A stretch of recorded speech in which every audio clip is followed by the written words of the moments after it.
안녕하세요. 플랫폼이라는 단어, 우리 일상에서 정말 많이 쓰지 않나요? 기차역에서 쓰는 말인데 어느새 우리가 매일 보는 소셜미디어까지 전부 플랫폼이라고 부르고 있죠.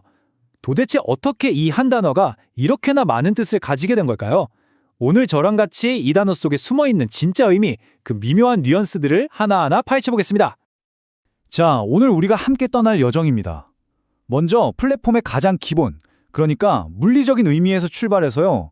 이게 어떻게 정치, 그리고 디지털 혁명, 심지어 현대 경제까지 영향을 미치게 됐는지 그 흐름을 쭉 따라가 볼 거예요.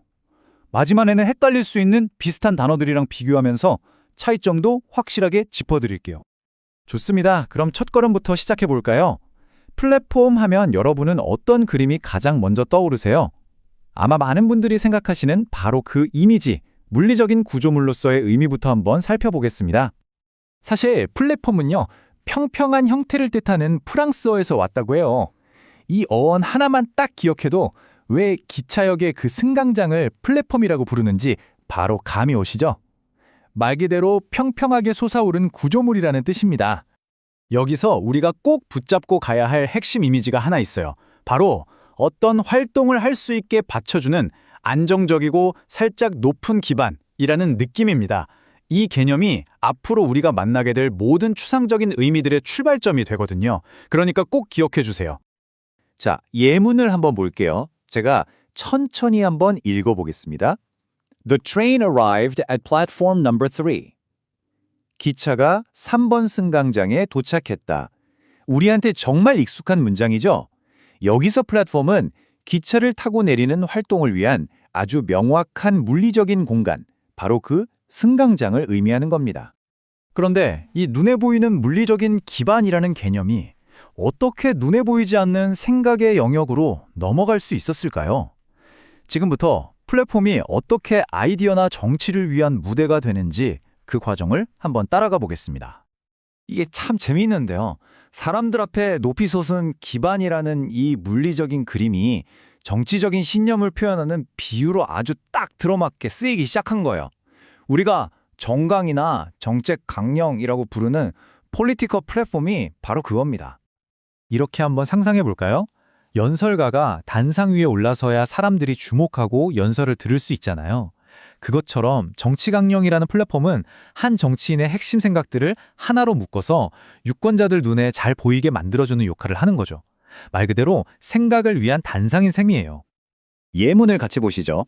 The candidate's political platform focused heavily on environmental protection and tax reform. 그 후보자의 정강은 환경 보호와 세제 개혁에 크게 중점을 두었다. 보세요. 어떤 후보자의 플랫폼이 환경 보호에 중점을 둔다고 말하는 순간 아, 저 사람은 저런 가치를 지지하는구나 하고 바로 알 수 있죠. 그 사람의 정치적 정체성을 한눈에 보여주는 요약본 같은 거예요. 자, 이제 현대로 넘어와서요. 인터넷과 디지털 기술이 발전하면서 플랫폼이라는 단어의 의미가 그야말로 폭발적으로 넓어지게 된 계기를 살펴보겠습니다. 안정적인 기반이라는 그 핵심 개념이 이제 디지털 시대로 넘어온 겁니다. 우리가 쓰는 유튜브, 인스타그램, 쿠팡 같은 것들이요. 이런 디지털 플랫폼은 우리가 온라인 세상에서 서로 소통하고 물건을 사고 컨텐츠를 즐길 수 있도록 만들어진 일종의 기술적인 기반이라고 생각하시면 돼요. 보시는 것처럼 디지털 플랫폼의 종류는 정말 다양해요. 친구들이랑 이야기하는 소셜 미디어 플랫폼, 배달 음식을 시키는 서비스 플랫폼, 그리고 회사에서 모든 데이터를 한 번에 관리하는 통합 플랫폼까지 이 모든 것들이 사실은 눈에 보이지 않는 디지털 기반 위에서 돌아가고 있는 거죠. 예문을 한번 읽어볼게요. The company utilizes the social media platform to engage directly with its consumers. 그 회사는 소비자들과 직접 소통하기 위해 소셜 미디어 플랫폼을 활용한다. 그쵸? 요즘 기업들은 소셜 미디어라는 플랫폼 위에서 고객들과 직접 대화도 하고 의견도 듣잖아요. 예전에는 정말 상상하기 힘들었던 소통 방식이죠. 이번엔 조금 더 기술적인 예시를 들어볼까요? Consolidating the data onto a unified platform improved the company's efficiency. 데이터를 통합 플랫폼으로 통합하는 것은 회사의 효율성을 향상시켰다. 여기저기 흩어져 있던 데이터를 하나로 합쳐진 플랫폼으로 모으기만 해도 회사는 훨씬 더 효율적으로 일할 수 있게 돼요. 이럴 때 플랫폼은 데이터들의 중심 기지 같은 역할을 하는 셈입니다. 자, 그런데 이 디지털 플랫폼들은요, 단순한 기술에 머무르지 않고 우리 경제의 판도 자체를 바꿔놓고 있습니다. 우리가 플랫폼 경제라고 부르는 시대가 온 거죠. 이건 현대 사회를 이해하는 데 있어서 정말 중요한 개념 중 하나예요. 우버나 에어비앤비 같은 회사들을 생각해 보세요. 직접 자동차나 집을 소유하지 않고도 사람들을 연결해주는 플랫폼 하나로 거대한 기업이 됐잖아요.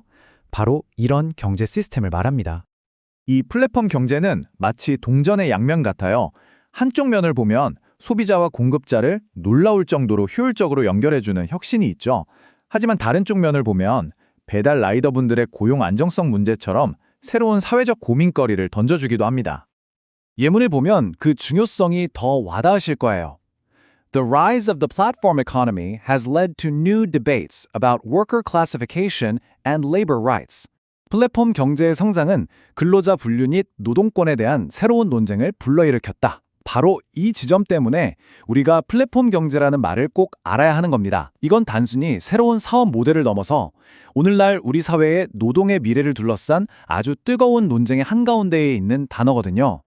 자, 이제 플랫폼의 의미를 더 선명하게 만들기 위해서 마지막으로 비슷한 다른 단어들과 한번 비교를 해볼게요. 이 미묘한 차이를 발견하는 것도 꽤 재미있을 겁니다. 이 표를 보면 차이가 한눈에 들어오죠? 예를 들어 스테이지는 주로 연극이나 콘서트 같은 공연을 위한 공간에 한정되지만 플랫폼은 공연을 포함해서 그 어떤 활동이라도 가능한 훨씬 넓은 의미의 기반이 될 수 있어요. 또 정책 폴리시가 세금 인하 같은 아주 구체적인 계획 하나하나를 말한다면 플랫폼은 그 모든 계획들을 아우르는 더 큰 철학이나 원칙의 묶음인 거죠. 이 문장 한번 같이 볼까요? Trust is the foundation of a good relationship. 신뢰는 좋은 관계의 기초이다.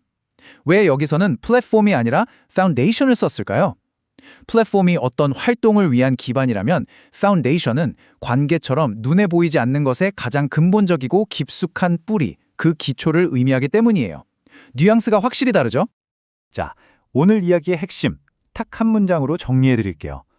기차를 기다리는 승강장이든 정치인의 신념 묶음이든 우리가 매일 쓰는 앱이든 플랫폼이라는 단어의 심장에는 언제나 어떤 활동을 할 수 있게 받쳐주는 안정적이고 높은 기반이라는 이미지가 있다는 겁니다. 이것만 기억하시면 돼요. 오늘 준비한 내용은 여기까지입니다. 이제 여러분의 하루를 한번 가만히 생각해 보세요. 내 삶에 가장 큰 영향을 미치는 플랫폼은 과연 뭘까? 그게 지하철 같은 물리적인 공간일까요? 아니면 내가 쓰는 앱 같은 디지털 서비스일까요? 이 질문에 스스로 답해보는 것, 그게 바로 오늘 배운 내용을 진짜 내 것으로 만드는 가장 좋은 방법일 겁니다. 감사합니다.